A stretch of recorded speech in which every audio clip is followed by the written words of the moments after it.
cows with guns.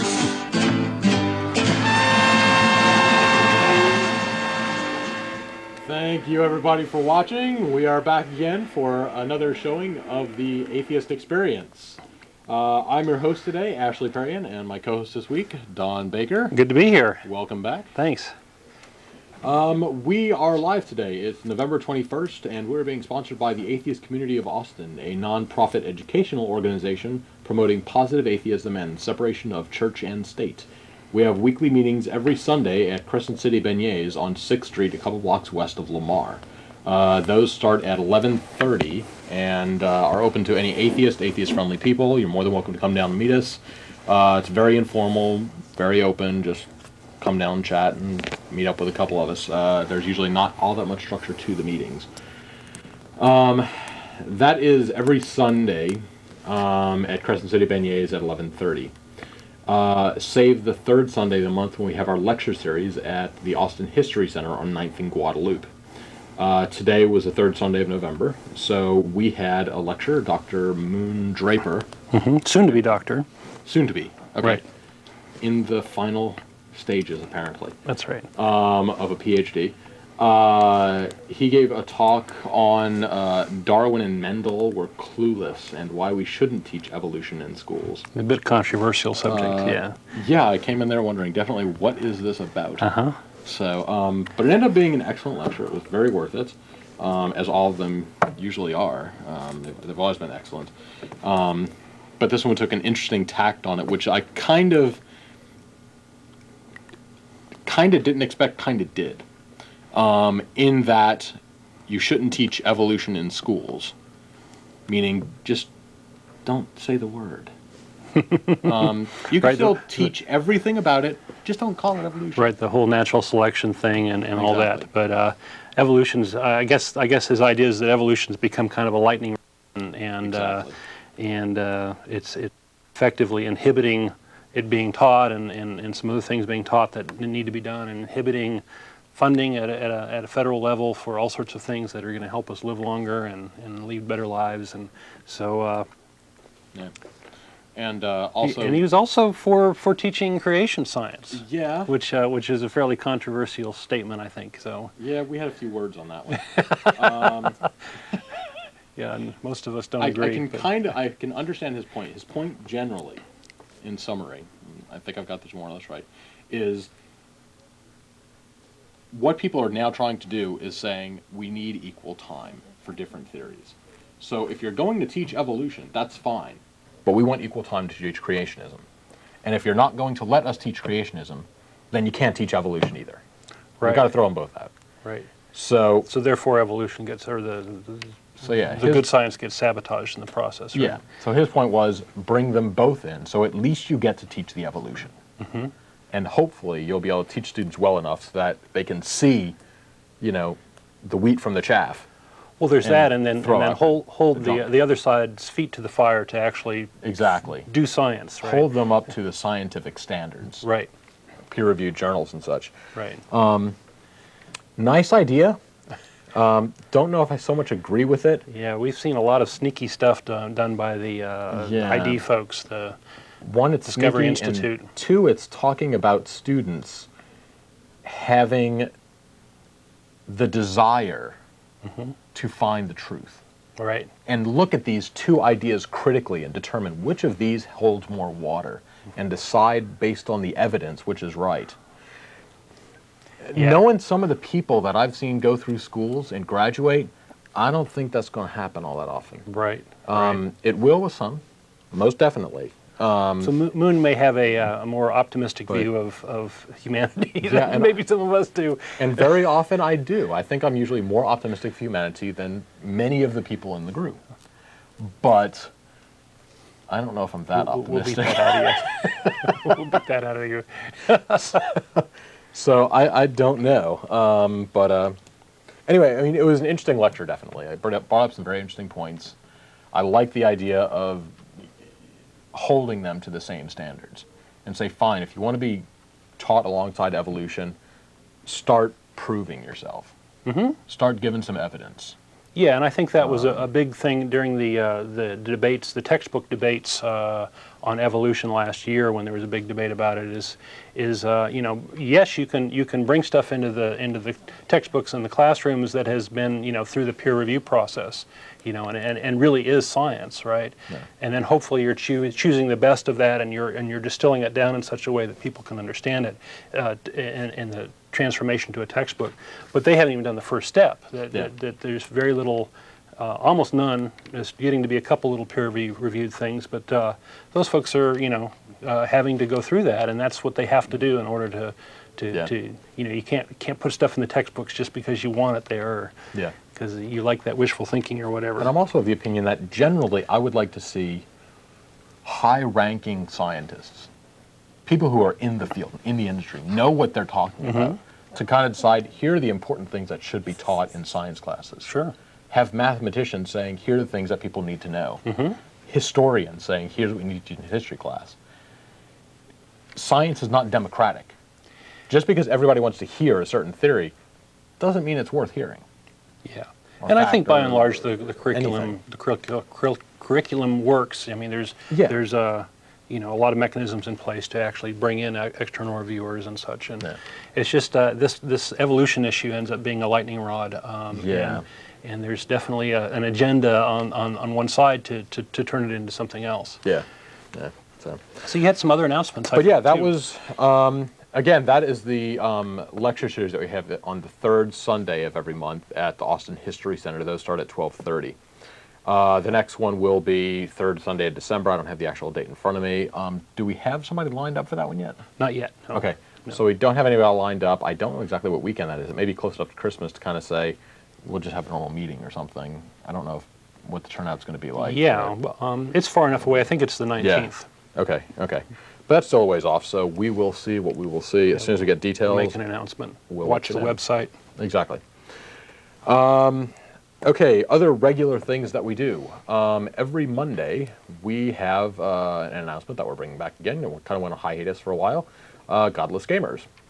Every Monday night at the house of Russell Glasser, one of the co-hosts, we get together at around 7 o'clock and play board games, card games, role-playing games, anything like that that catches our fancy.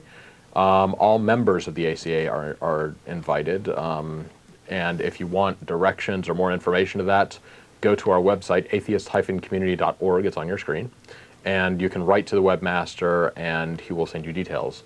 Log in and get the details. You can log in also if you are a member and get the details there. Again, that's every Monday night, Godless Gamers. Also, every Thursday, there's one more. Yeah. We have Atheist Happy Hour at Antonio's Tex-Mex on the southbound feeder of I-35, just south of 183. That starts around 7:30 and goes typically until we decide to leave, which at times has been 10:30, at times has been 12:30. Most recently, it was 12:30. But it's a good time. It's open. It's very much like the Sunday meetings, open to anybody who wants to come down and atheist-friendly people have a chat with us. It's definitely a good time. So that's Antonio's Tex-Mex every Thursday, 7:30. So that is it for our regular announcements, I believe. Tonight? Tonight? Yes, tonight. Tonight we have a... All discombobulated today. Yes, we are considering our extraordinarily successful event of last week of dinner after the show. Basically, tonight after the show, it ends at 6 o'clock. At around 6:45, we'll be going to Chili's, which is on I-35 and 183. It's on the southeast corner of that intersection. And we're going to get a table there and just sit down and have burgers and fries and whatnot. Again, just like these atheist-friendly people, more than welcome to come down and join us. We had a pretty good turnout of around about 15 people last week, 12 to 15 people or so last week. It was a good turnout. A couple new people came. So if you're watching and you want to come down and meet some of us, please do. 6:45 at Chili's. So that is it. Okay. Correct? Did you want to say anything about the radio show? The radio show? We're not really doing the radio show anymore. Okay. So. Very well. So, Okay. anyway, we're Don done with Baker. announcements. We're done with announcements. We Okay. can go to Don Baker now. Yeah, we're a live call-in show, so I'm going to talk about a little something here, and then we'll open up the floor for callers to call in. Yes. I don't know, 15, 20 minutes, something like that, Okay. and people can call on any topic they want. But if it'd be more fun, maybe if you call on the topic today. And today I'd like to talk about how humans and religions have kind of co-evolved. We are certainly subject of evolution. We've changed over time, and over time we've been able to have religions. As far as we know, animals don't have religions. So there's some sort of things that sort of enables that. And then over time, religions and humans have kind of evolved at the same together. Religions have been part of culture and part of our environment, and we sort of have an impact on each other. And then down the road, we might wonder if religions are potentially taking over and steering our evolution one way or the other. And that's the subject of today's little chit chat. There's a pretty good book just to start out on the very beginning where humans have evolved evolved our intelligence and such, and there's a book right here that I recommend called Religion Explained by Pascal Boyer, and he's actually writing from an anthropological anthropologist perspective of looking at various cultures around the world and how religions play out in those cultures and examining the common themes there. And I won't be doing a long book report on that, but there's a number of things that have occurred over time. Many animals, especially humans, have the ability to reason about cause and effect. And that reasoning is not always perfect. It's easily sabotaged, and that's why science has to be very careful, looking for correlations. Just because one thing happens and another thing happens, and they happen very often, doesn't necessarily mean that one causes the other.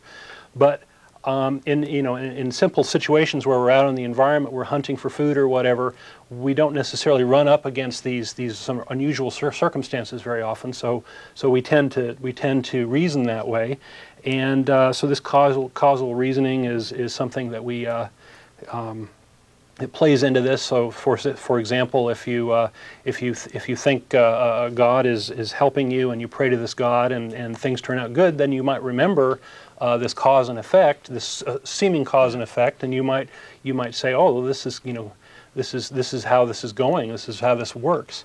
And this is a thing called confirmation bias. It turns out that humans are very prone to. They're prone to remember things that confirm their hypothesis. So that's one little thing that shows up. Another thing that shows up is we have a tendency to anthropomorphize things. We have a tendency to assume an active agent who is a thinking agent in various situations where there may not be, like the wind blowing or whatever. And this gets way back into our evolution of am I at risk here? Is something going to threaten me? And certainly active agents and things are things that can attack us and kill us and such. And so we have tended to err on the side of, oh, that might be a potential threat. That might be something that is going to affect me or injure me. So I'm going to pay more attention to that, or I'm going to assume it's there even though it's not, and I'll live another day if I err on that side. Yeah. If I err on the other side and I say, oh well, I'm not going to worry about that chomp. I'm going to get eaten by a lion or whatever. And so that's how we actually have a bias for assuming these causative agents, or assuming that there's some things there, and it's natural to assume that those things are supernatural or godlike or ancestors or witches or whatever, and that's part of what Pascal Boyer goes into in his book. There's also, once we have this ability to reason and understand the world, we have we have sort of an appreciation for things. We can predict the fact that we're going to die. We can see that babies come into this world, and gosh, that's pretty amazing, you know. And the seasons go through, and the seasons come back, and it's sort of a sense of awe and a sense of mystery as to how the world works, and what, you know, what's behind all this. And again, it's natural to assume that these are, you know, religious causes or supernatural causes. So in many ways, we're sort of wired for religion, and in fact, there's been some interesting studies on looking into our brains with various non-intrusive means. We don't want to cut people open and see what's inside, but there's various scans and things that people can do, and there's a number of scientists who are doing this sort of thing, and there's a pair in particular who D'Achille and Newberg, who wrote a book called Why God Won't Go Away, Brain Science and the Biology of Belief. And what they've discovered in doing their various scans, they've discovered that they've looked at scans of people as they were praying and meditating. So prayer would be like a Christian prayer, and meditation would be like the Buddhist. And they got some of the pros at it. And they did these, you know, they did some Franciscan nuns and some Tibetan monks. So these are not, you know, amateurs, right? So, and they were doing these SPECT scans, single positron emission computed tomography scans. So I'm going to put that in your lexicon for today. Anyway, and they've decided that there are areas of the brain that are activated pretty regularly with praying and with religious experiences, and they've come to the conclusion that religious experiences are the inevitable outcome of brain wiring. We believe that the human brain has been genetically wired to encourage religious beliefs.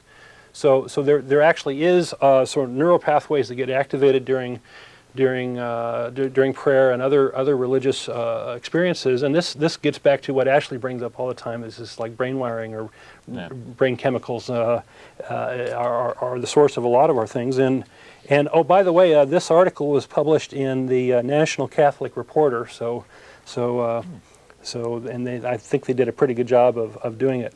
So part of what's involved is the limbic system, which is an older part of the brain that controls and conveys emotions. So that's not a big surprise that prayer and religious experience gets into emotions. There's another area that's pretty interesting, the so-called orientation association area, OAA. And this area has to do with our reasoning about where we are physically in the world, right? Whether we're sitting, standing in this room, how close we are to other objects and such. And as it turns out that it's pretty interesting that this prayer and this meditation sort of shuts off the input to this thing. And this thing is sort of always on and always looking for input, and so it sort of makes it more sensitive and makes it look for more interesting stuff. And this explains why I think in prayer we get this sense that we're kind of one with the universe and such. And there's a quote here: "Would the orientation area interpret its failure to find the borderline between the self and the outside world to mean that such a distinction doesn't exist? In that case, the brain would have no choice but to perceive that itself is endless and intimately interwoven with everyone and everything the mind senses. And this perception would feel utterly and unquestionably real." Yeah. So you know, when you are able to play with this through prayer, it's kind of a trick in a way that we're able to control this area of the brain. We are able to influence our sense of place in the universe, our sense of place around others, and such. And I remember reading some details on this, where, again, that me versus everybody else in the world and everything outside of me. Basically, there's a part of the brain that says, this is me, these are things that I can touch and reach and hit, and that's one part of the brain. Mm-hmm. Another part takes over for something that's maybe 10 feet away. And so the people in the studio and, you know, monitors and cameras and stuff like that, it's outside, it's not part of me. It's not something I can directly affect at this moment. And so that's another part of the brain. And they actually have a helmet, I believe, that you can put on. That's right. It stimulates this area or does whatever magic. And basically it just shoots this electromagnetic pulse into your brain that basically just turns that part off for a couple seconds. and all of a sudden you have this out-of-body experience. You have this feeling that you are one with the universe, and you are just completely at peace. Mm-hmm. And then basically you're sucked back in, and all hell breaks loose. But yeah, it's essentially just one of these weird things that you can do with the brain. And so you can do it through technology, you can do it through prayer, drug use I'm sure can do it. But yeah, I mean, there are lots of ways. Your brain is what makes up the world for you, essentially. And so if you can affect how it works, it's going to be very, very real, because that's our only input. It's the only thing that there is, according, to my brain. Everything is just electrical impulses and how my brain works. That's all it is. And so, yeah, if I can figure out a way to mess with that a little bit, then you can do some funky stuff. That's right. So, and at it's least big magic, right? So. And big, I don't know, blissful magic too. Apparently, this ties into the brain center that's also tied in with orgasm. So sexual bliss and mystical prayer kind of push the same buttons. So hey, anyway. Although it never looks like quite as much fun. So it's you can't make a complete analogy here, but you can say that there's almost a connection between a drug-like effect here and the effects of prayer. So, pretty interesting stuff. So, there are certain aspects of humanity that religions certainly cater to and adapt to, I think. And we're shifting gears here a little bit and talking about the fact that, yes, we are humans, we have certain capabilities, our brains are wired a certain way, we have certain frailties and such. And, once you have these sort of supernatural thoughts take hold, then it's just a matter of time, I think, before you start having sort of organized religion. You start having, this is the explanation for what you're sensing. This is the explanation for how the world began. This is the explanation for why the seasons change, and so on. And these become part of our culture. And there's this E.O. Wilson, who's a social psychologist, evolutionary.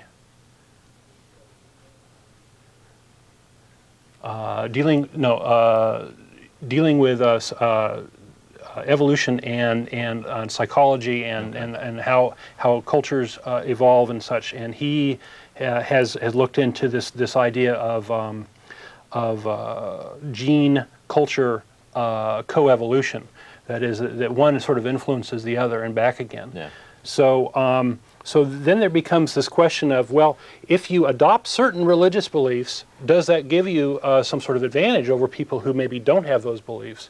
Or does it give you an advantage for people who have different religious beliefs? And so there's potentially a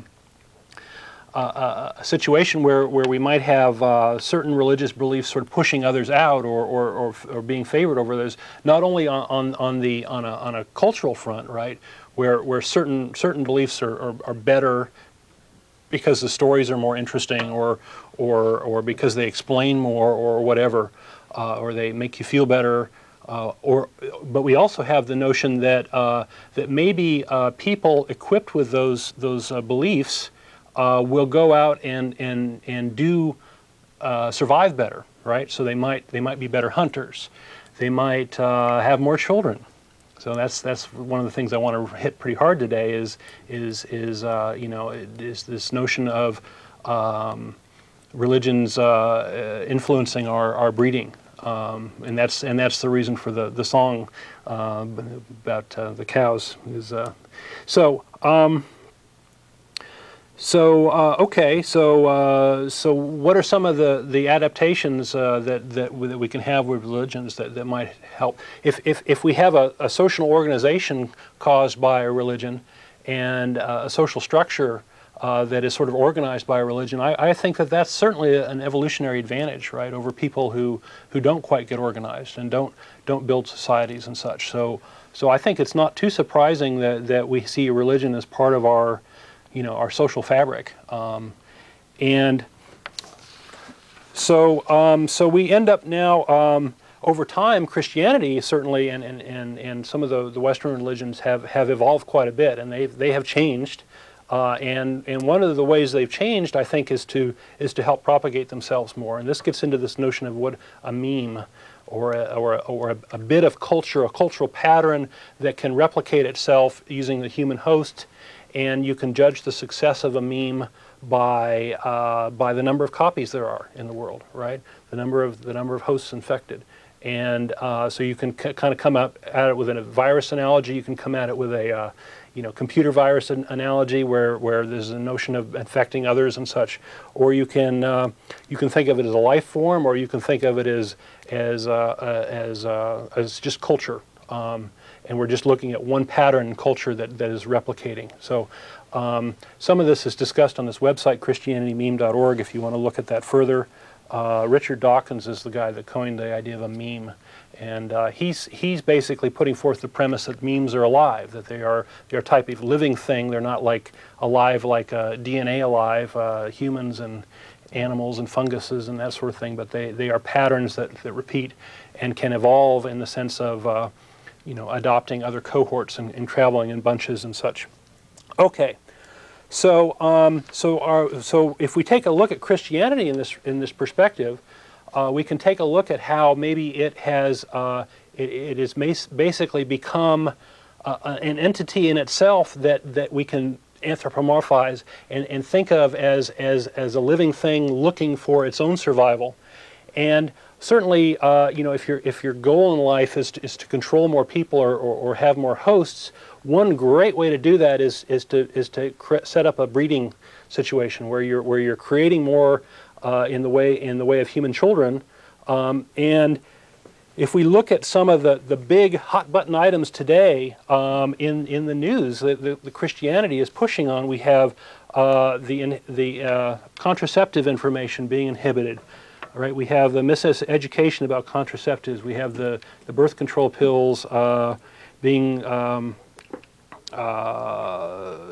not being filled at pharmacies. We have AIDS funding being misdirected so that it's not talking about condoms. There's a strong push in our culture to marry, to withhold sex until marriage, and so sex, the natural urge to procreate is being harnessed to force people into marriage, and basically Christianity, by the way, wins out whether or not there is a marriage, and I'll get to that a little later. There's a push to have multiple children, many children. There's a push to inhibit abortion. There's a push to inhibit homosexuality. All of this is every single one of these things is make more children, and it's not too hard to find literature in the Christian church that explains why this is, and I have here, this is really wonderful, a chapter from this really wonderful book called The Christian Home, A Guide to Happiness in the Home, and it's by Celestine Strub, and this is written in 1934, so you might say, well, okay. Oh, it's dated, it doesn't apply anymore, but a lot of the themes here, and this is a Catholic manual on the home, and so it has some pretty choice stuff in it, so I'll do some reading. But you might say this is old hat. Don't worry about this. But God's word is eternal and timeless, right? So, yes. and the Catholic Church is the ambassador of God's word, right? So anyway, so some of this stuff please to our TV audience, don't take this as anything real. Don't try this at home. That okay? whole Christianity thing, don't think it's real. Right. I mean. Watch out. So it starts out with this wonderful quote here. All history witnessed to the fact that there can only be one enduring morality without religion, and the history of the family is no exception to the rule. So already my lights are going off here, right? The suffering, labor, and the difficulty and disappointment, the grief and vexation incident to bearing and rearing of children demands so much patience, love, and self-sacrifice that no one, not imbued with a religious sense of duty and buoyed up by the hope of an eternal reward, will be willing to endure them. Wow. So people who are not religious Tear that apart, Ashley. are incapable of putting having up with the children and sacrifices raising and That's right. the trouble of having a child. It's all about religion. It requires religion. Isn't that a hoot? Okay. And the old chestnut of Wow. can be no morality without religion. So that's a good Wow. one. Okay, so this People are leading very closed there's little some lives. really wonderful quotes in here. So we'll hit a few more here. So what is there's talking about bringing up children and this whole problem. There's apparently sort of two different competing worldviews. Right? Some people want to bring up their children. They want to equip the child to do well, send them to college, make sure they're going to be good functioning adults, that sort of thing. And maybe that might mean that you have fewer of them. And this article is arguing very much against this whole mindset. This mindset is the issue of bringing up a child and how do you bring up a child well. So what is meant by bringing up a child well? I'm reading from this again. From the standpoint of religion, as far as essentials are concerned, it means to bring up a child in such a manner that it will be enabled to attain the end for which God created it, eternal happiness in heaven. So that's the quote. So our whole purpose is to get to heaven, right? And screw it if we're wandering in the streets uneducated and begging for food or whatever. That's not relevant to God's purpose. The only reason for education and having kids, that's right, is to put them in heaven. Right. Wow. So the very action of parents in thwarting nature by limiting their offspring will militate against the proper religious training of their children, for it is not likely that the parents who themselves disobey the law of God in so grave a manner will take great pains to rear God-fearing sons and daughters. So the whole idea here is to have multiple children for God, right? And who cares how long they live? Who cares the quality of their life? Who cares whether they make a contribution to the world? And this reminds me of Andrea Yates, who just what I was thinking of. That's right. Who went and killed her 5 kids. I want to say killed her 5 kids because she couldn't. She couldn't guarantee, or in her mind she couldn't guarantee that they would go to heaven. They were approaching the so-called age of reason. Exactly. Where they'd have to make decisions on their own, and the safest thing to do for them was to just kill them. That way they'd be guaranteed. That's right. entrance to That's heaven. right. And that seems to play very much into this. So I hope that maybe we can get a caller later on who can help disambiguate those two things. Yeah, But, I mean, again, when that story was actually when she was going on trial and everything, and we were talking about it, it seems, if you're going to take this worldview, it seems like the rational thing to do. Mm-hmm. Now that kind of messes up your chances of going to heaven. Yeah, and maybe so. that's the counterbalance to it, is that I want to go to heaven, therefore I can't kill my kids type thing. But I don't know. I mean, if it's not that, what is it? In this religious, again, assuming that you take all of this hook, line, and sinker, which this is the kind of example that I use to think that people don't honestly believe what they're saying, or at least they're hedging their bets seriously by saying, I believe, but not really doing anything about it. Because if you actually read through the Bible and you do what it says and you live how it wants and you follow all the little rules and not just the good, pretty ones, mm-hmm. then you get these bad things happening, which typically don't happen on day-to-day events. So I don't know if maybe I'm missing a string of logic that says don't kill your kids. Right. Right. Well, there's the whole thou shalt not kill thing, but again, that messes up my chances. But I'm helping. That's right. Andrea Yates saying I'm helping my 5 children. And this might raise somebody's dander, but what about abortion? Exactly. If people are tainted by the sin of existing in this world and the corruption and such, why not pluck them out before they even have the chance of sinning, right? Exactly. Again, it messes up your own personal chances, but parents often have the feeling that for my child, I would sacrifice myself for my children, if need be. So again, she is sacrificing herself for her 5 children, which again, assuming you swallow all of this, sounds perfectly, it's sad and unfortunate. This is the twisted logic, but it makes sense.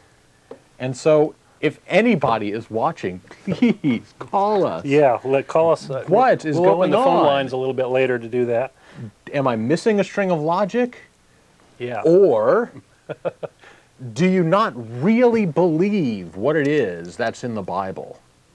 And you're just saying that you do to be safe about it. Where is it that you can say that the 10 Commandments are the good bits?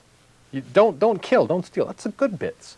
But the things about killing your kids and, waging holy war, that we can kind of ignore. Tell me how you're deciding this is the good bit that applies, this is the bad bit that doesn't apply. I want to know. Right. Done. Right. We use reason to do that. Exactly. So we put it all under kind of a skeptical I don't know how microscope you say, people do it. Yeah. Okay, there's another quote here that's in case it wasn't real clear that we're supposed to have lots of children as good Catholics. We have Pope Pius XI on rearing children. This quote is a little more subtle. We are deeply touched by the suffering of those parents who are in extreme want, experience great difficulty in rearing their children.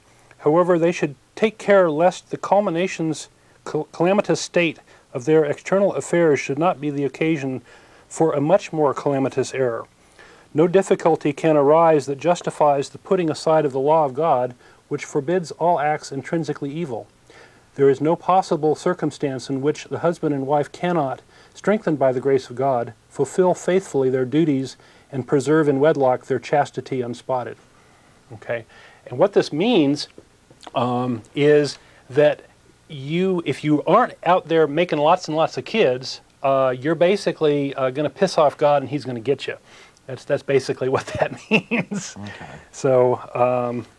And yes, I did say people can go ahead and call in. We will put up the phone number quite soon, so if you are watching, I'm sure we'll get some interesting feedback. But like I say, we'll put up the phone number. We are a live call-in show. We do take calls. Just hang out and watch for a little bit, and we'll put the phone number as soon as we can. Okay, so this we might come back to this a little bit later, but this manual is all about having lots of kids. Don't worry too much about their education, except for their religious education, which is paramount. There's a really choice quote a little later that I'll read. Okay, so and Catholics have done a lot in the way of speaking out against birth control, right? Especially at the time this was written in the 30s, the 20s, when birth control was just sort of coming on the scene. They were very much against it. They still are, but they're not speaking quite as strongly about it. So what is the effect of this? Have religions, do they have an effect on the birth rate? And the answer, yes, they do. That there is an increased birth rate that has been caused by religious belief, that we believe has been caused by religious belief. These include, so the gist of it is, right now, Muslims are leading the way as far as the number of births, the fertility. So they're way up there. Unfortunately, I didn't bring any material as far as what's potentially driving them, but they're way up there. Not too far down below them are Mormons and Protestants.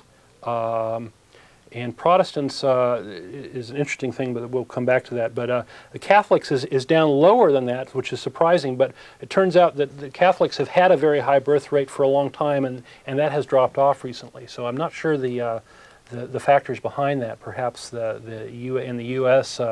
People have finally gotten fed up with the Catholic Church, and I don't know. But and then way down low is Jews and atheists.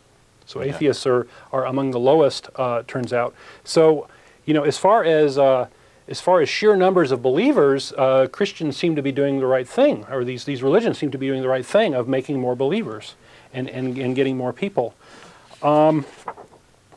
there is a whole other thing, that it's not just enough to have empty minds. You've got to fill those minds, right? So the whole notion of indoctrinating or exposing children to the religious beliefs and such is very important. Just to jump a little bit, there is a group, the Southern Baptist Convention, in the news pretty recently. Almost passed a resolution urging for a thoroughly Christian education through homeschooling or church-run private schools for their kids. They're potentially going to pull all their kids out of public education and put them in Christian schools, because public schools, they say, are officially godless and anti-Christian. So, this mindset is still very much with us, and education is a very touchy subject, and it relates to this whole, how does the religion propagate itself? I just can't help but comment on that moronic line that it's anti-Christian. Right. The public schools, the government is not anti-Christian more than it is anti-anything else. It's saying that we shouldn't have it in there and shouldn't promote it for the sake of all religions, be it Christians or Muslims or Buddhists or atheists or whatever else is out there. You don't promote one over the other. And so the fact that they can't have free reign over anything that they want to say in the schools, then all of a sudden, it's the public officials are attacking Christianity. Mm-hmm. Drop it. Yep. Okay, I'm coming back to this Catholic... This is going to be a good show, people. Christian Home, A Guide to Happiness in the Home. The author's now talking about education, and the fact that you better start this education early. So it says here, to acquit themselves of the sacred duty of serving God, parents must foster religion in the home. If religion is to be planted deep in the heart of a child, so deep that it will defy all later attempts in the world, the flesh and the devil, to root it out, it will not do to defer the child's religious education until it starts school. Its religious education must be begun not only at the first dawn of reason, but long before the first dawn of reason, in the very infancy, so that the truly religious mind will be developed and become a veritable second nature. Exactly. Before they are capable of reasoning and thinking, go ahead and indoctrinate them as early as possible. That's right, and let me continue. There's lots of juicy stuff. Oh, please do. It follows necessarily then that religion must exert the dominant influence in the place where the child's first years are spent, namely in the home. Religion should surround the child as snugly as its infant's clothing. The child should imbibe its religion at its mother's breast. It should be rocked to sleep to the tune of religion, and its first lisping accent should have a religious character. If religion rules the home, will the child get the impression right at the start that religion is the most important thing in life. If there is little or no religion in the home, the child will naturally be led to suppose that wealth and position, secular knowledge and training, or even worldly comforts and pleasures are the things most worthwhile, and that religion, instead of being a vital force in life, is merely a polite concession that man feels he must occasionally make to God, his creator, and hence that it is like a badge or his best clothes to be displayed only at church or on special occasions. So complete brainwashing. Yes, yeah. I'm reminded of That's all it is. There was a news piece about kids in the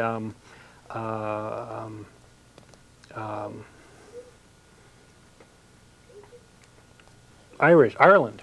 The Protestant and Catholics fighting each other. Apparently, kids as young as 3 know which is the good religion and which is the bad religion. So they've already at that age they can tell between the good ones and the bad ones, and I guess so that later on they grow up they'll know who to kill. Yeah. Lovely.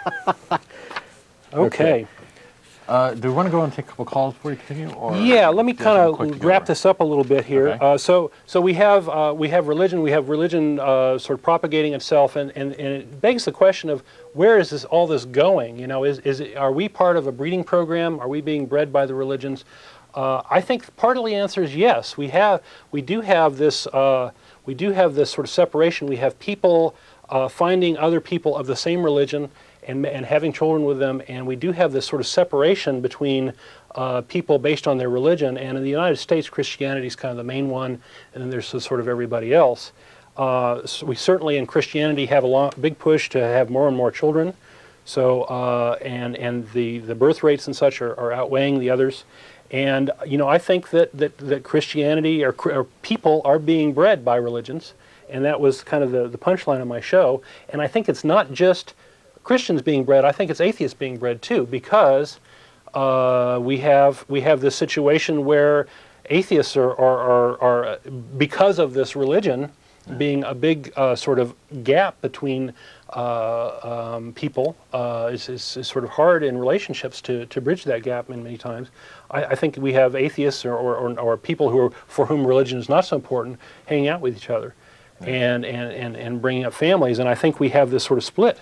And I think that this split may be the ultimate cause of our culture war in the United States. Not that we have had the result of that breeding yet, because these sorts of things take a long time, but I think that we have that influence in place, and it may be that we are sort of starting to diverge, and at least culturally, we definitely are down that path. Yeah. As far as our genes, that's another thing.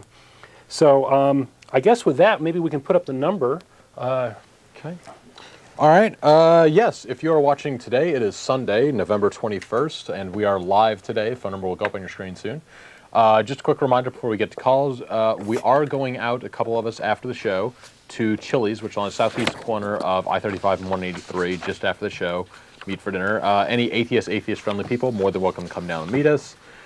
This is not a place to come and try and convert us. Don't make me sick. So... anyway, let's go on. Meal, yeah. Yes, we want to eat in peace. So, on to callers.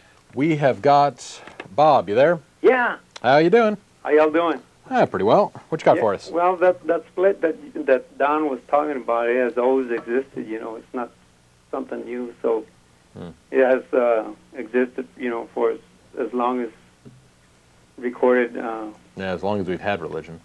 Yes, it's since been recorded religion, and Yeah. So so that's something that everybody knows already. And do you have kids actually? No, I don't. A couple you of my don't. friends do. How old are you? I am almost 30. Are you gay? No. Just means I've decided not to have kids yet.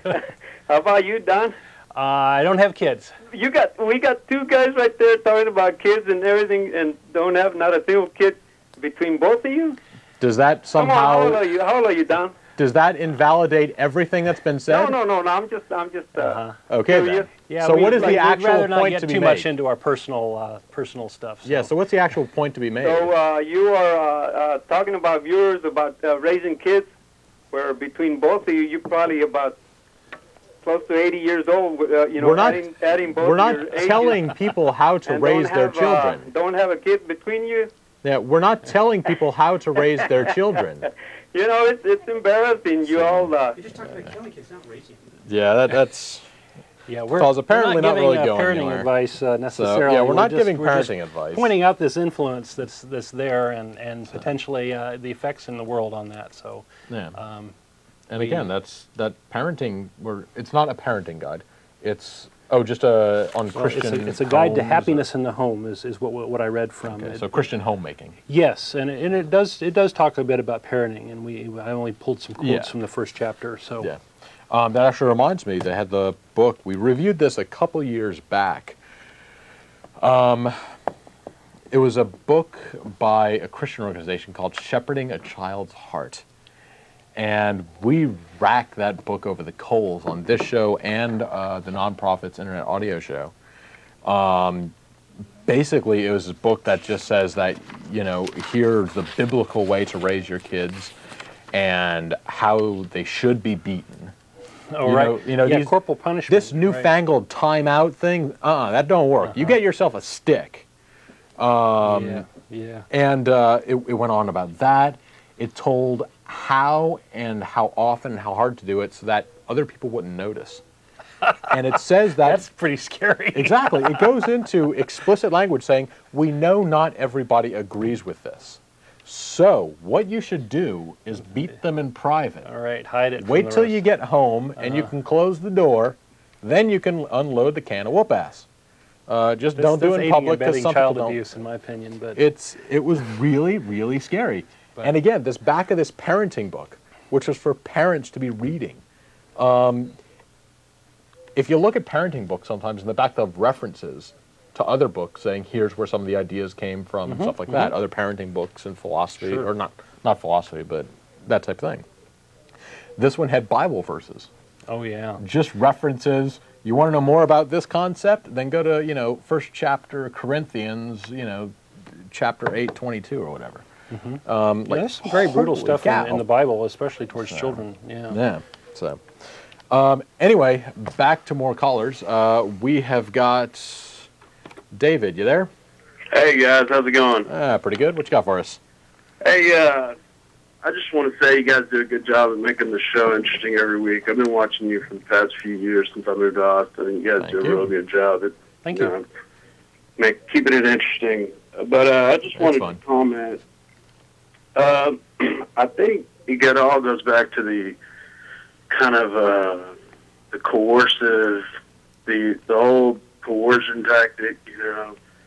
We'll scare you into making your kids believe the way, the way you believe, essentially. And I think it's almost kind of a natural progression for children to kind of take after their parents anyways, whether it be political or spiritual or behavioral or whatever. But I think it's just kind of one extra thing, to kind of keep religion going and keeping it moving along, and the old fear tactic, basically, is the way I see it. Yeah, I mean, one way of looking at it is that religion has sort of co-opted a natural thing that goes on. I mean, we naturally pass on a lot of knowledge to our children to carry on, and they are naturally sponges, and that's just how humans are.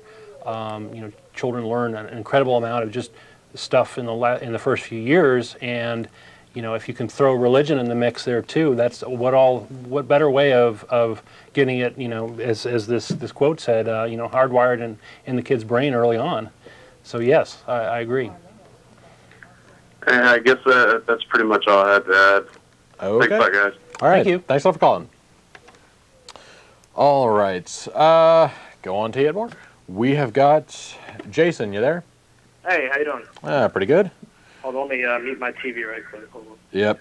That's a good idea.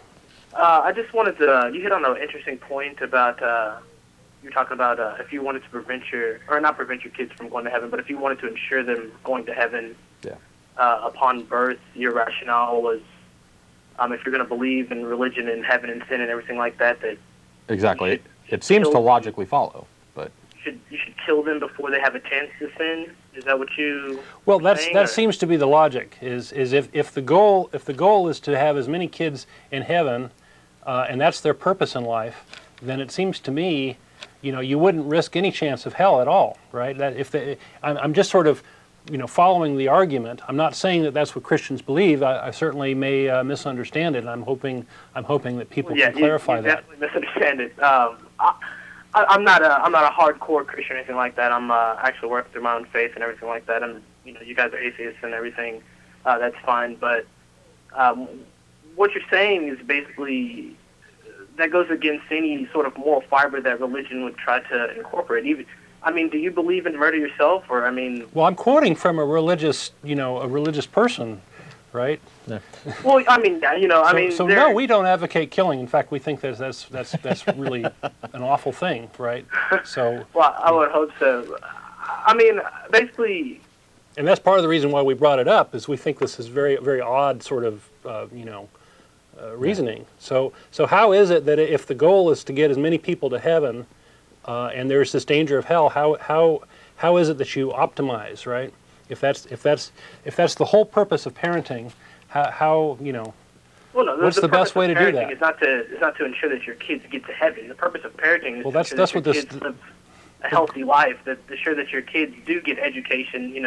I don't agree with whatever doctrine you're reading about religious education is the most important thing. I mean, it's definitely up there, but the whole purpose of being a parent is to ensure that your kids do lead a healthy life, and killing them is definitely going to repeat Well, I that. agree. It's going to shorten the I agree. life a little bit, I agree. but There's no reason for you to reach that rationale. Even to argue that is just asinine to me. It doesn't make any sense whatsoever. well, again, going on the logic, the life that we have here, according to religion typically, is almost a testing grounds. This is the life that you live, the 70, 80 years that you're going to live, are pretty much nothing in compared to the eternal reward of heaven or hell. That's where it really matters. This is the testing grounds. This is to make sure little suffering that you here is get, no big deal. Exactly. Right. This is to make sure that you get heaven or hell. Preferably heaven, I assume, by most people. So given that, wouldn't it be the smart thing to do if you have kids to kill them early so that they cannot sin, they cannot go to hell, which is infinitely worse than anything that could possibly happen on earth, or heaven, which is infinitely better than anything that could possibly happen by going through and getting a good education and becoming a doctor and, retiring rich. Well, would you kill my kids if I asked you to, so they would definitely go to heaven or hell? Well, no, because I don't believe in any of that stuff. Well, I mean, we're just arguing from. If you did believe in it, hypothetically, Okay. hypothetically, if you did believe in that, would you kill my kids if I asked you to? It would seem like it would be the logical. Well, would you do it though? Here's the train of thought. My own future into the equation. Yeah, here's the train of thought that I have. I don't know if I would do it because then my place in heaven would be jeopardized. However, yours being the actual parent, I'm assuming that you want the best for your kids. And so if you kill them, that's kind of messing up your spot, granted, but at least your children are guaranteed. And now if it's one child, it's kind of I want the best for him, but it's one child. You got 5 kids, poo. I don't mind giving up my spot. If you have 5 kids, I don't mind giving up my spot because all my 5 children get to go to heaven. That type of thing. That seems to be the logic that Andrea Yates went through. Exactly. So Andrea Yates was an insane woman. I'll agree with you. She's not. Yeah, I agree completely. But why? Well, okay. Another thing is, if you understand religion or even the logic of sin, humans are already born with sin according to the doctrine of God. People do not come to this world sinless. The only person that ever existed on the entire planet, in the entire universe, ever was Jesus Christ. Okay. If you believe in the Christian doctrine, okay. or perhaps any other Messiah that exists in any other religion, okay. People are not born without sin. Everyone is born with sin. So if a baby is killed... So what would be the point of killing children before sin if everyone has sin? It doesn't make any sense. Okay, so does a child, assuming a baby dies, does it go to hell or heaven? I have no clue. Well, there's various things. There's this whole age of reason. I'm not God. I mean, different religions say different things typically. Right. Most of them... We have these left behind books, right, where all the kids before the age of reason got raptured, right? Yeah, most they were obviously good. I don't know of any religion typically that says babies get to go to hell, because nobody likes that concept. Well, there in the Buddhist religion, aborted babies, like in Japan, maybe they go to a place. That is a hellish place where there are demons and everything like that. But there is a figure that comes and saves them. So the answer to your question is that yes, babies might go to hell, they might not. But ultimately, because they, like you said, they're not born without sin, but they have not committed the amount of sin. I don't know if that's the right word to use. Amount of sin that you or me might have committed. But what you're saying is that since we are born with some form of sin, if you kill them early, you don't know, and so it's best to let them live so that they can grow up to be good citizens who do get to heaven type thing. It's best to let them grow up so that they have the choice, like you said, back to this whole education thing. There's scholastic education, there is religious education. If I tell you that the world is flat, the world isn't flat, but how many years did people think the world was flat? Yeah. And there comes to a point, there's a crossroads where you have to decide, you want to believe in this guy that says the world is round and all his evidence, or do you want to believe in the guy who says the world is flat with no evidence? Yeah. You know.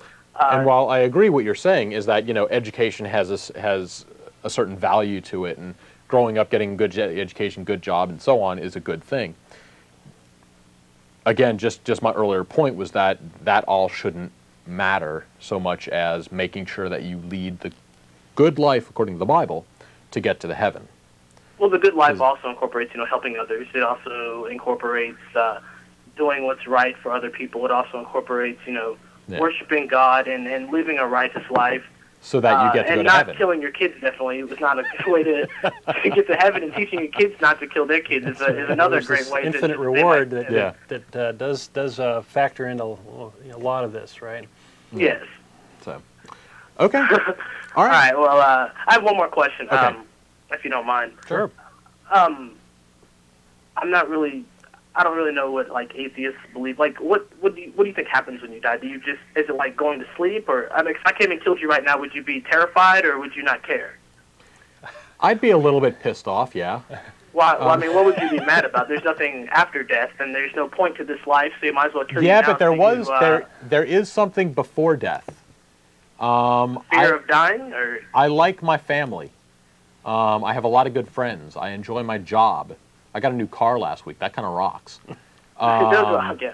And so there are a lot of good things going on in my life that I would like to continue. If I die, that means it doesn't continue that bad. But it can't continue forever, can it? No. And what happens if it ends the second? Okay, so why bother going to see a movie? Why bother having a birthday party? Why bother doing anything good in your life? Because it's going to end eventually. Why do you care? That's why these are the things that the higher being is created for. No. No, there are good things and there are bad things in life. You typically don't like the bad things, so you want them to end. You typically like the good things, so you want them to continue. And you'll do what you can to try and make that happen. I mean, it makes sense. I'm not going to live forever, and I know that. Things aren't always going to go well, but I like them when they do. And so I'm going to try and work towards making things go well more often. What is your other guy's name over there? What's his name? My name is Don. Don, what would happen if I came and killed you right now? I mean, what you have? I'm basically what I'm asking is, do you have any fear of death? You're robbing me of something very valuable. So in that sense, I wouldn't want that to happen. But you were saying about how you're friends and family, and you have all these friends and family. I mean, they might as well not exist if there's nothing after this life. You know, if you die right now, I mean, you can't come back and help them. You can't come back and see them. It's like going to see a movie. A movie lasts 2 hours. Who cares if you saw the movie or not? It's over when it's over. And you can't go back and see it. I mean, have you ever gone and seen a movie? I've seen several movies. Okay. Do you typically? And I don't remember all of the movies that I've seen. I know, but typically it's, on average, usually a good experience. Kind of fun, right? There are crappy movies, yes. Granted. Yes, I'll agree with that. But, I mean, on average, you usually go see a movie because you think it's going to be good. It's going to be a good way to spend 2 hours, for instance. Yeah. So, there's nothing wrong with that. The fact that it's not going to last forever doesn't mean that, why bother? Because, hey, that's 2 hours of good time. Or, I don't see anything wrong with that. I mean, or you could murder people for 2 hours. What makes it valuable? That would be awesomely fun. What makes it valuable, what makes life valuable, is the fact that it doesn't last forever. If it did last forever, anything that happened good or anything that happened bad would be such a small portion of it that it's meaningless. What makes it valuable is that it doesn't last forever. We only have a limited amount of time. Well put, Make actually. the time that we have good. That's what makes it valuable. All right, fair enough. I like that answer. We'd be running in circles. I can argue for or against what you're believing in. So that was just a question I wanted to throw out there. But, that's the type of question we like to get. So exactly. Thank you so much. All right, then. You have a great day. Okay, right, thanks for calling. Let me say something on this earlier point. You know, I'm not accusing Christians of being child killers or anything, but of course. But we're certainly not advocating Christians becoming atheist killers. There's that too, right. But my point in bringing this up is Christianity's done a very good job of making sure that people do do go on and breed and procreate. Where it fails in some cases is this whole idea of, well, what happens after the kid is born, right? Does this religious belief and this drive to create more children create poverty because you're not equipping the families, or you're encouraging women to have families too early, or to not use contraception and so on. And this book, I wanted to pull this up. This is called The Fundamentals of Extremism by, it's edited by Kimberly Blaker. This is a good book that talks about sort of what are the social implications of some of these programs of creating more children when they're not necessarily provided for, and so there's the social ills that come out. But getting back to the point I wanted to make is that religion does want to have believers, and it is going to not to discourage the killing of children, but the logic that this person uses to explain that is completely flawed. It's completely back-asswards, and he doesn't even know what's going on, is my point. And I think that what is going on is effectively a breeding program, whether it's conscious or not. And this author completely misses it. And by this author's logic, you would go off and kill your children to get them to heaven. So that was my point in bringing that up, just to clarify. Yeah. So. All right. Again, if you are watching on Sunday, November 21st, you're watching the show live. The phone number will be up on your screen shortly. And go ahead and give us a call if you got any questions or comments. Let's go on to Arlo. You there? Hey, guys. Hey, how you doing? Great. Long time no speak. Yes. I haven't been watching the show, so I'll probably be off topic. I just called the number because I've had an atheist experience that I want to share. Okay. I just got back from D.C. where I attended a couple of interfaith meetings. Okay. And I Were you pretty there much as a representative? represented myself as an atheist among Muslims and and all kinds of Christian denominations. Okay. And I just wanted to get the idea out there that it's really important, I think, that atheists attend these things. It seems irrelevant for us to be there because we have no faith. But here's why I think it's important. What they do at these interfaith meetings is they talk about what they have in common with each other, and then they try to apply that to the whole human race. But the problem is that it excludes the faithless. Like, let me give you an example. Everyone seemed to come to this conclusion before I spoke out about being an atheist. Everyone came to this conclusion before they even knew an atheist was among them, that maybe we have something in our genes because everybody here seeks God. Mm-hmm. And so we must have some kind of God gene. And I just had to speak up and out myself. The reason I was there... I'm so glad you did that. The reason I was there was because my father is an Islamic imam, and so I get invited to these things too. And I like to dispel a lot of these generalities they try to put on everybody. And so I'm sure it's really hard to get invited to these things. Once you've been outed, so it's all over now, guy. Yeah, but it still seems like it would be something that, since it's an interfaith saying, let's compare and contrast all the different faith forms, it seems like that would be something that they would kind of be interested in, is to say, well, here's another form of faith that, or lack of faith, or whatever you want to call it. Well, that would be an interesting, perspective. You'll have to let us know whether they invite you back or not. Yeah. Well, it's funny how they a lot of religionists try to say, oh, well, you're faithful, you have faith that there's no God. But then I'm sure if you asked to be invited to an interfaith meeting, then they'd say, no, you don't have faith. Yeah. That might happen, but be interesting to try, though. Yeah. So, well, I just think it's important because what a lot of these groups do is they lobby the government. Yeah. And this is in D.C., and a lot of these interfaith groups are very political. Okay. And I want to, every time I'm there, I want to participate in those meetings and try to give an atheist perspective to remind them that there are people there of no faith. What was the name of the meeting you went to? Oh, shoot, I don't remember. Mm-hmm. It's not something I attend regularly. I've been to probably half a dozen interfaith meetings, and every time it was a different group. Okay. But where the kind of meetings where they invite Muslims and Unitarians and Mormons, those kind of interfaith meetings are the kind of places where I think atheists would have a better chance of attending. However, lots of them, I suspect in Texas, it'd be difficult because, you know, a lot of people's idea of interfaith is just all these The Christian Protestants denominations and don't allow any Muslims or, anyone outside of Jesus-related religions. So. Yeah. How were you typically received in these when you did go? Very well. Okay. I just flat out started giving my opinion and my position. And at first, people threw out a lot of the kinds of questions and comments that you get on the show, and I just dispelled those. And I think it worked out. I think people were a lot more open to the idea, and they always invite me to come back. That's the important thing. Okay. Is that I think once atheists are in these meetings, they are accepted, at least the ones I've been to. Yeah. That's good to hear. Get your foot in the door. I'm glad to hear that.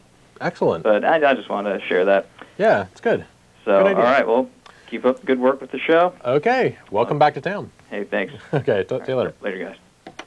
I guess Arlo's one of the members. He's been on the show, hasn't he? Yes, a very long-time member of the ACA. Used to be on the show every now and then. Used to work the sound for it a lot. He has these collections of little kitschy Yeah, a couple items. years back, used to do the Holy Paraphernalia Mania. Okay. Came on the show once, twice, and did those. Gave a couple presentations to the group that were a lot of fun. But yeah, very long-time member of the group. Definitely wouldn't mind seeing you at a meeting if you're listening. Come on down next week. All right, on to more callers. We have got Dan. You there? Yeah, I am there. Thanks for Okay. taking my call, guys. Yep. What you got? Okay, I want to just touch on a couple of topics, three subjects, and then I want to hang up or actually I'd entertain some questions that you guys would have. Okay. Well, why don't we do just one at a time? And Great.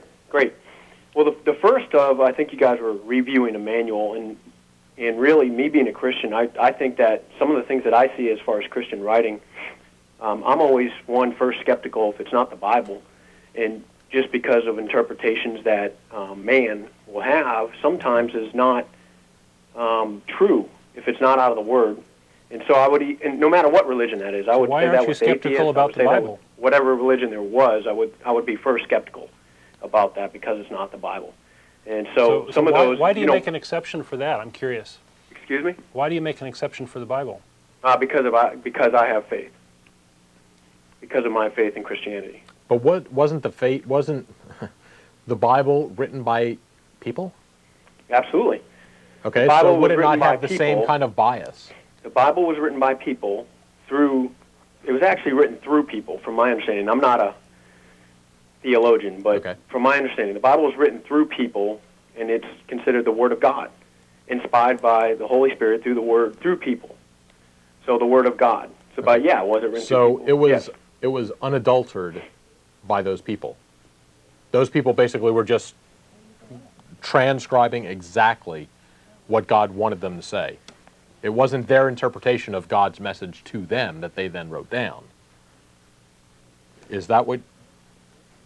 I would say saying, yes. I guess? I mean, it wasn't. Okay. No, it was placed on their hearts of actually the words, Okay. what they should be in there. So then taken from that, we have tons of documents that were considered for parts of the Bible. And it was a couple hundred years back that they said, okay, all these we can scrap. They are not actually inspired. They're weird in some way. These are the ones that we'll keep, and that's what we have the Bible as today.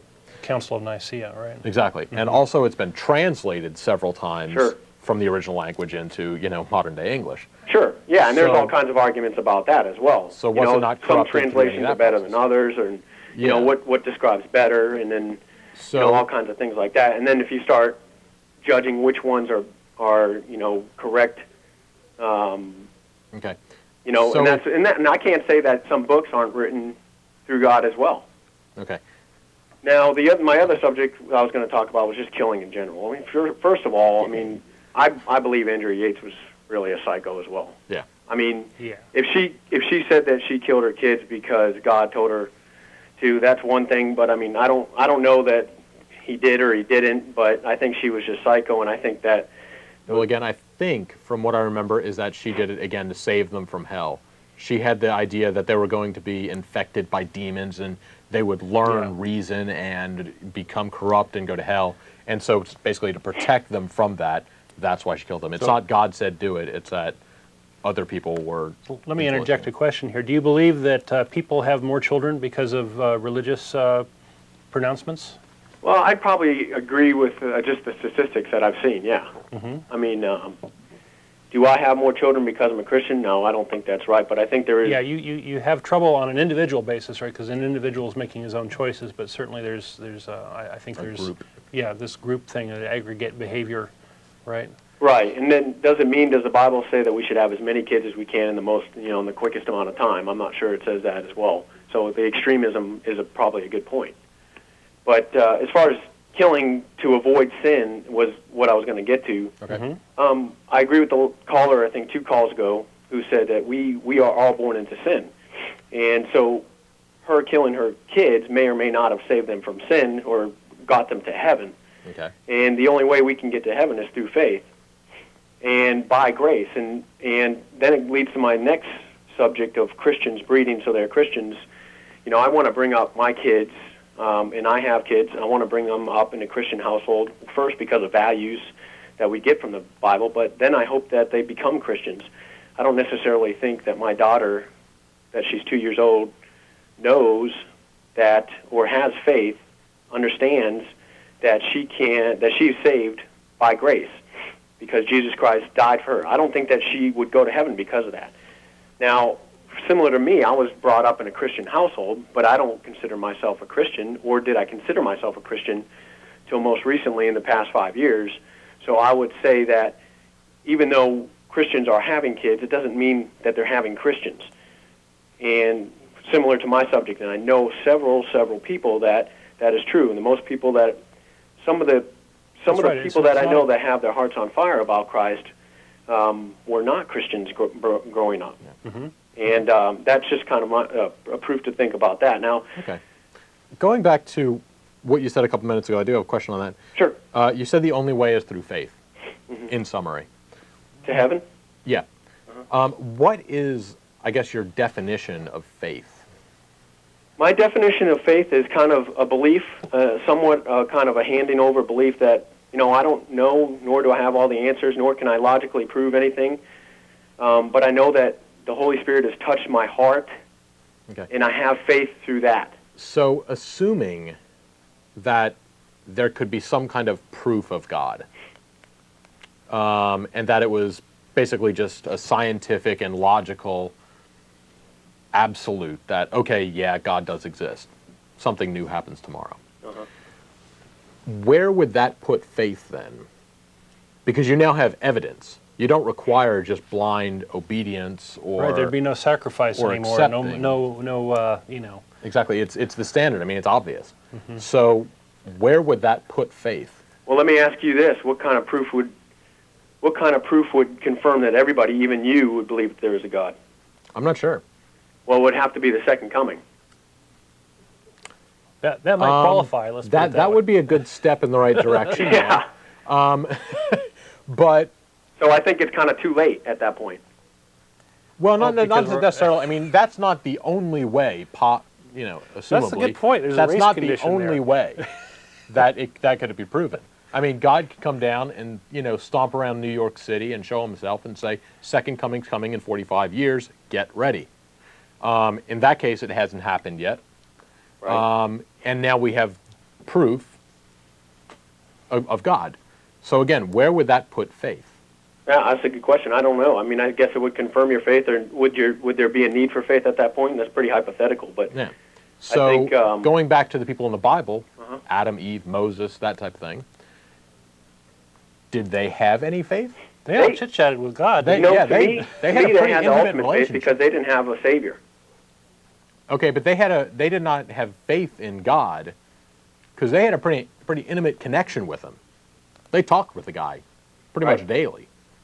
So not everybody. They had a personal proof. So not everybody did. No, I know that. But them in particular, they didn't have faith, I guess. So apparently there are ways to heaven through more than just faith. No, I don't believe that. Okay, so are they not in heaven? I don't know. I couldn't answer that. I don't know that anybody on this earth could answer whether or not those people are in heaven or not. Okay. And then the other question I would have, If or people just have had a personal experience with God, is that not a form of proof? if one would have a personal experience with God, Yeah.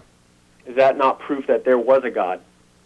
Well, no. If Don't you you, think? Like say Moses chit-chatting. well, with, not even Moses, but just anyone. Me, a lot of or people- you? Religious people, typically. Okay. I mean, a lot of Christians call on the show and say, "I'm not religious. I have a personal, relationship Right. with Jesus or God." Right. If they have a personal relationship with it, that's pretty good proof from their end of things that God and Jesus exist. Therefore, That's right. no real need for faith. Yeah, the faith comes in the part that where are they going when they die? Eternity. Okay. Where are they saved? So that where's their salvation? And so that individual person's faith, who was probably inspired by the Holy Spirit, touching their heart, and that individual person is not really considered, I would say, what you guys would consider proof. No, they are not for Would everybody you call else. that proof? No. Right. But to themselves, they themselves, have their right. own form of proof. Right, but I think that's what gives them the faith of one. Well, either it's faith or it's evidence, right? What? It's either it's faith or it's evidence, right? So that's where I think we're getting at is if somebody has a personal relationship with God and that constitutes evidence for them, it's no longer faith. It's no longer, something that they have to work at, right? It's free at that point, right? So the question is, if faith is required for you to get to heaven, and you don't have to have this sacrifice of ignoring reality, ignoring the facts and things that contradict these things, then maybe you're not going to get to heaven. Well, you nailed it right on the head when you said it was free, because it is free. There's really nothing I have to do because I have faith. Well, because it was given to me. That's what grace is. It was given to me by a gift from God through the Holy Spirit. So isn't that? But I want to get to a point that I heard on a couple of shows ago that you guys mentioned as well. And I don't believe, Don, you were on the show at that time, but it was that because I have this faith, a lot of Christians, and stereotypically, there was the comment that said, we have this faith, so therefore, we can live our lives however way we want. We can kill, we can do whatever we want. It doesn't matter how we live our lives, because we are saved through Jesus Christ by our faith, that we would go to heaven. And I would probably disagree with that, because I don't believe that person is probably a true Christian nor has true faith, because I think that comes from the heart.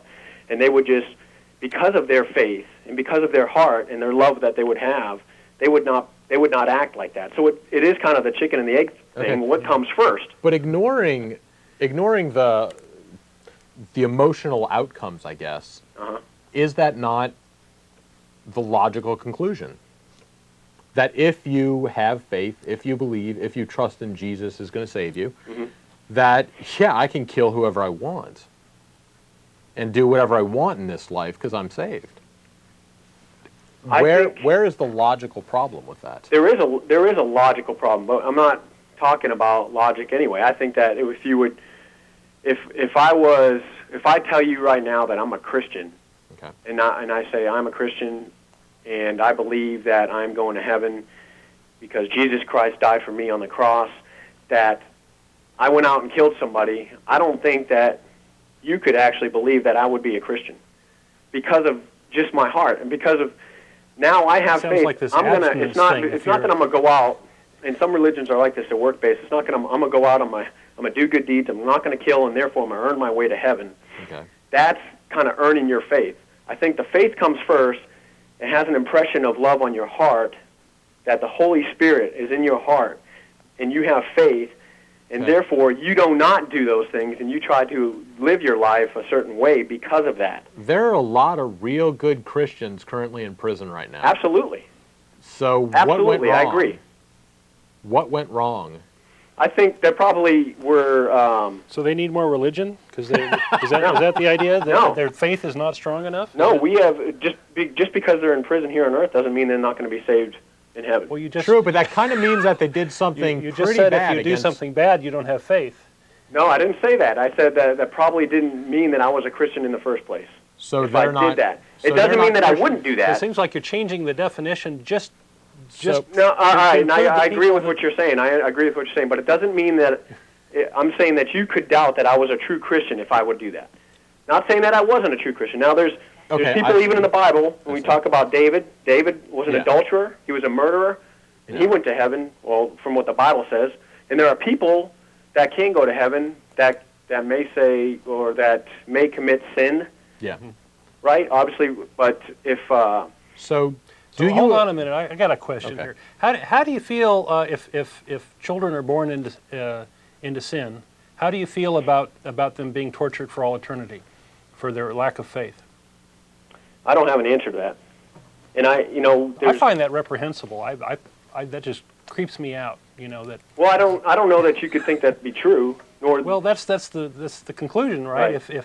If we're saved by our faith and children are born into sin, and absolutely. I mean, that's scary to me too. They When I don't think have about the my kids. capability If my kids were, killed somehow tragically early on, and they didn't have faith, how would their lives, or how would they be in eternity? Would they go to heaven? And that's a question I have. That I just have to have faith in God to say that, I would leave it up to Him. I don't. Okay. I don't Well, to understand be that fair, either. to some religions say that children under the age of reason are effectively innocent and Sure. free of sin. Yeah. Sure, So I've heard that as well. others don't. So there seems to be a kind of a disagreement about all this. Right. No, I think it's a huge issue. Okay, here's one more. I've always wondered about this too. You had said, again, you get to heaven through faith. Do you agree with that standard? Meaning, again, assuming somebody killed 35 people in their life, found Jesus on the deathbed, and then converted, do you agree that they should go to heaven simply for the faith? Yeah. Why? Because it tells us in the Bible, if we believe in our heart, Well, no, that if saying we the- believe in our heart, it doesn't tell no, you. but saying the rules are set up like that, Uh-huh.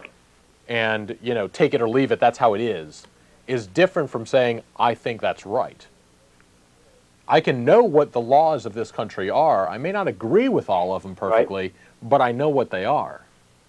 It's just So- a personal responsibility. So that's thing, right? that's the difference. What I'm saying is, do you agree morally with what the Bible says in this regard, or do you disagree? Again, Well, let's say there's, I like- lived a good life. I went to school every day. I was a good person, helped people out, and I die by trying to save a busload of kids from exploding. Right. That But- sounds but like a you- pretty good life. But you never have faith. I should go to heaven. I mean, again, thinking as I am, I've lived a pretty good life. That should earn heaven. Somebody who killed 35 people and then found Jesus just before the injection, they should go to hell. So the thought That's is what I it's think is not more fair. Yes, Right? assuming the Bible is set up as is, I don't agree it's fair. But you're saying that's not fair, and you think that I should be. I'm saying that should be that's not right. That person who lived a good life, even though they may not have had faith, Well, bodies are moral or let's just say that sensibilities. somebody who had faith most of their life, then they die, and then another person lives their whole life not through faith. I mean, completely like you said, they've killed 35 people, go in prison, and on their deathbed they say, I believe, and it's true, and it's from their heart, and only God can tell if it's from their heart or not. Okay. Would Christians think, is that fair? And that's us judging as people, is that fair or not? But Yeah. as for what the Bible says, Do you not have the ability to question God, though? do I and have say- the ability? Yeah, that's my will. The ability, and I would almost say the obligation, to look at him and say, Or to look at this moral. This is moral morally reprehensible. The rules that have been set up here are morally reprehensible. Anyway, I am we're sorry. We're going to have to Yeah. cut you off because we're running out of time. Well, can I make one last thing, and I'll Quickly. leave and I'll hang up. Quickly. Okay, I just wanted to ask you about if you guys have ever studied works of C.S. Lewis and what you thought about that, or any quick comments on that, and I'll hang up. Appreciate your time. Yeah, I've read a little bit of it, not too much. I can't remember. There was one for basically a problem of evil. Essentially, I can't remember what it was called exactly, but I did read through that one. This is too big a subject. So, in general, I mean, it seemed to be a lot of the basic arguments that we typically get on the show every week that we refute every week. At least, I think we do. And so it wasn't really all that much new material. Okay. But anyway, we are going to Chili's after this. So if you want to come down and meet us, atheist-friendly people, Chili's, Southeast Corner, I-35 and 183. Thank you to our callers. We appreciate you calling. TV at atheist-community.org. If you got any other questions, go ahead and email us, and we'll see you next week.